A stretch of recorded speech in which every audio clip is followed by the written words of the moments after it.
Pria ini bernama Juha, bekerja sebagai tukang konstruksi demi menghidupi keluarganya. Juha punya istri bernama Katya yang mengalami depresi.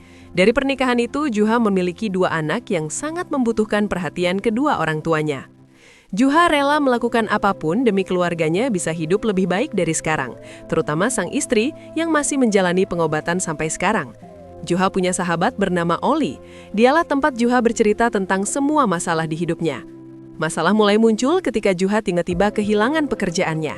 Ia dipecat karena tempatnya bekerja melakukan pengurangan karyawan. Tidak ingin berlarut dalam keterpurukan, Juha mencoba mencari jalan lain untuk bertahan hidup. Ia pun memilih menjadi pekerja lepas, menawarkan jasa sebagai tukang panggilan yang berpindah dari satu rumah ke rumah lainnya.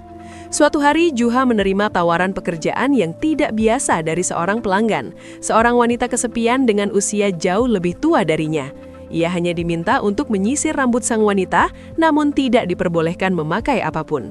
Awalnya Juha menolak karena harga diri, namun setelah mengetahui bayaran yang cukup besar, Juha akhirnya menuruti permintaan tersebut. Dari situlah langkah awal Juha memasuki dunia pekerjaan panggilan. Tidak sampai di situ, Juha juga mulai mendaftar di sebuah situs push rank sampai glory. Niatnya agar namanya bisa dikenal luas orang-orang yang membutuhkan jasanya. Namun Juha harus merahasiakan ini dari keluarga. Jika sampai Katya tahu, bisa dipastikan depresi yang dia alami akan bertambah parah. Hanya sebentar terjun di pekerjaan itu, Juha dengan cepat mendapat banyak klien. Kebanyakan dari mereka wanita 50 tahun ke atas.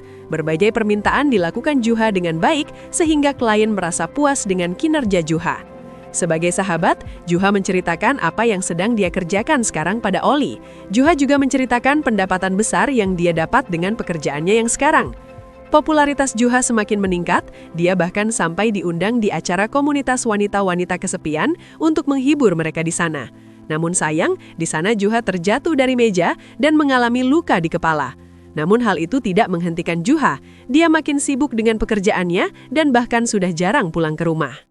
Di rumah, Oli sering datang menggantikan Juha mengurus anak-anak dan juga istri Juha. Namun di sini Oli merasa kasihan pada Katya. Oli kemudian memberitahu apa yang sedang dikerjakan oleh Juha selama ini. Tak lama setelah itu, ketika sedang berlibur bersama, Juha juga mengakui semua yang dia lakukan selama ini. Tentu saja pengakuan itu membuat Katya marah dan kecewa pada Juha. Keributan pun terjadi antara mereka. Padahal sebelumnya, Oli sudah memperingatkan Juha agar tidak terjerumus lebih jauh. Namun Juha tetap berkesiras demi mendapatkan uang. Perlahan Juha tampak semakin mengabaikan keluarganya. Fokus hidupnya kini hanya tertuju pada uang. Di sisi lain, Katya justru merasa lebih aman dan nyaman bersama Oli. Pada suatu kesempatan, Juha akhirnya berbicara dari hati ke hati dengan Katya.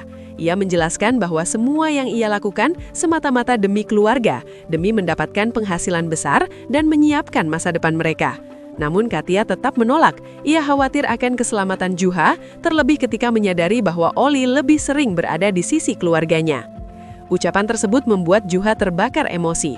Saat bertemu dengan Oli, ia meluapkan kemarahannya karena menganggap sahabatnya terlalu dekat dengan istri dan anak-anaknya. Oli pun menyarankan Katya untuk pergi meninggalkan kota dan ia akan menyusulnya. Namun Katya tidak sanggup meninggalkan orang yang sangat dia cintai. Ia kembali ke rumah dan mendapati Juha tergeletak di sofa. Melihat itu, Katya kemudian mengambil palu dan melukai kaki Juha. Meski begitu, Juha hanya diam tak bereaksi sedikit pun. Ternyata Juha mengalami overdosis obat untuk push rank sampai glory. Dia pun dilarikan ke rumah sakit dan untungnya Juha masih selamat. Pada akhirnya, Juha menyadari satu hal penting. Keluarga jauh lebih berharga daripada pekerjaan apapun yang ia jalani. Meski uang yang ia peroleh melimpah, semua itu tidak mampu memberinya ketenangan dan kebahagiaan dalam hidup. Dan sampai akhirnya, film pun selesai.